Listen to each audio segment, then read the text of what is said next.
С 23 августа студентов СВФУ заселят в общежитие. Сейчас студенческий кампус практически готов к работе. За летний сезон проведены ремонты во всех корпусах университета. Например, в общежитии 6Б по улице Каландрашвили, 17.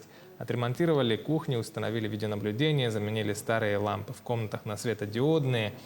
В новом учебном году в студенческом кампусе выделено более 6000 койко-мест. Из них около 1600 предоставят первокурсникам. Для того, чтобы заселиться, студенты отправляют через специальный личный кабинет сканы паспорта с пропиской, справки о составе и доходе семьи. Сумма оплаты за койко-место в этом году чуть повысилась и составляет теперь 1033 рубля за месяц.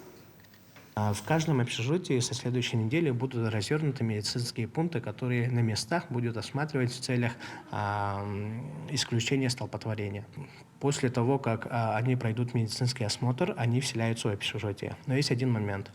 Если студент вакцинирован, он сразу проходит медицинский осмотр, смотрят симптомы ОРВИ, кожный покров и так далее, дают справку. Если у студента нет вакцины, вакцинации, полной иммунизации, то ему пишут направление, он должен пройти в нашу клинику СВФУ, там сдать иммуноферментный анализ, и с результатом этого анализа он должен подойти обратно в общежитие, получить справку и вселиться в общежитие.